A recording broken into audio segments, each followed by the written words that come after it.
Hey everybody, it's Ron from Pick Dawgz, and this is Ron's Rundown. We're going to go over the MLB games scheduled for Monday, July 31st, 2023. Now, if you like what you see, make sure to give this video a big thumbs up and subscribe to our channel. Don't forget to put your baseball picks in the comment section below. And if you're looking for my best bets, you can find those at the Premium Picks tab at pickdawgz.com. Alrighty, let's get into it. Here are the games for Monday in Major League Baseball. First up, it's the Tampa Bay Rays taking on the New York Yankees. No official starter for Tampa Bay. We should see Domingo Germán going for the Yankees. It's a tough spot to be in for the Yankees as they have to play on Sunday Night Baseball against the Orioles, then travel to Yankee Stadium. We know those teams that have to travel after Sunday Night Baseball have not done too well the last couple of years, and Germán's not in good form either. His last two starts against the Angels and Mets, 12 innings combined, 11 base hits, but 11 earned runs and 4 home runs. A lot of sharp contact facing a tough Rays lineup, an improved Rays bullpen. I like Tampa Bay in this one on the money line on the road. Next up, we see the Baltimore Orioles taking on the Toronto Blue Jays. Pretty important divisional series here. We're going to see Kyle Gibson and Chris Bassett on the mound in this game. Kyle Gibson's last start against the Phillies wasn't bad. It was more of a bounce-back start for him. He went 6 innings, 2 runs, but that's a Philadelphia Phillies lineup that's really struggling against righties. I think this is a much tougher matchup here on the road against the Blue Jays, and facing on the other side, Chris Bassett, who has just been so good at Rogers Center. We talk about home and road splits for starting pitchers all the time, but it's Chris Bassett, one of those starting pitchers where it's really significant. On the road this year, at 62 1/3 innings, he's got a 5.63 ERA, a 2.98 opponent's batting average, a lot of home runs allowed, 16 home runs in those road innings. But at home at the Rogers Center, 64 1/3 innings, 64 strikeouts, a very low 167 opponent's batting average, and a very low ERA at 2.24 with that 6-1 win-loss record. I think it's tough to go against Bassett here. Give me the Toronto Blue Jays on the money line.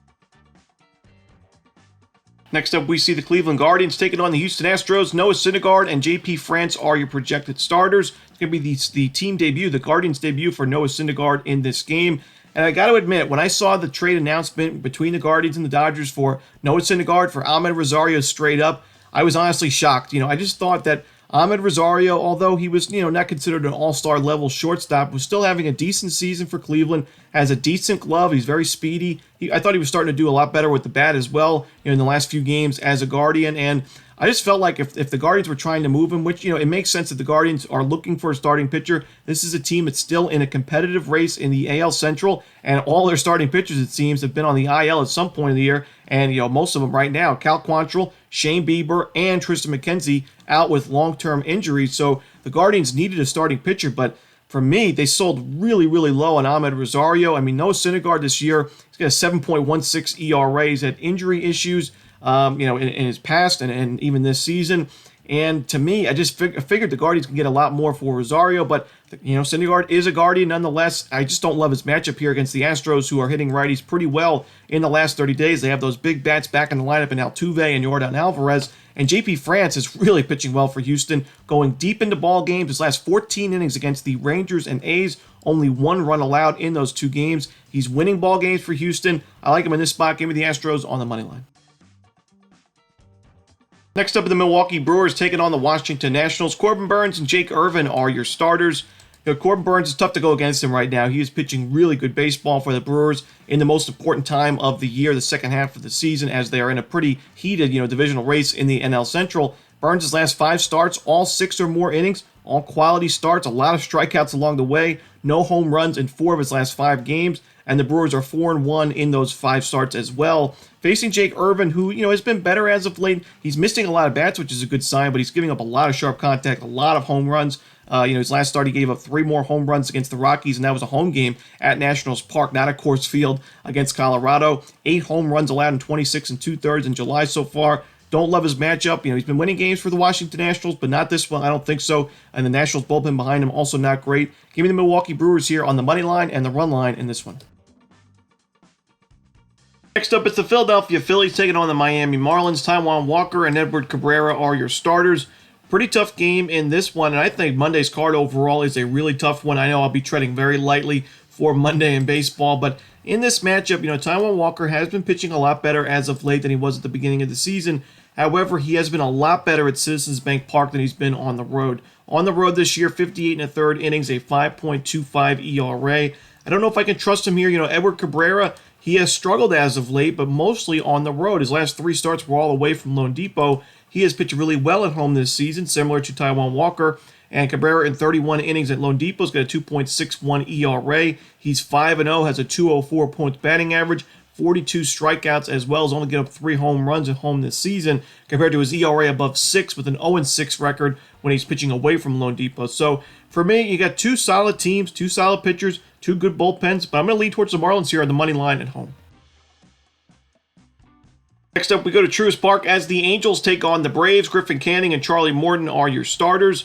It's a pretty brutal spot for the Angels, in my opinion. I think it makes sense why the Braves are such big favorites. You know, the Angels, this is going to be their 3rd straight road series. They had a doubleheader in Detroit. They go from Detroit to Toronto, now to Atlanta. While the Braves, they get to stay at home after their weekend series with the Brewers. And, you know, Griffin Canning, he's a power pitcher. He can strike out some guys, but also gives them some sharp contact and some walks as well. And the pitch count's gotten away from him recently. His last 3 starts hasn't been able to get through 6 innings. So for an Angels bullpen that was worked pretty heavily in that weekend series with Toronto and has not been great in the last 30 days, that's pretty concerning for me. And, you know, the Braves already crushed right-handed pitchers to begin with.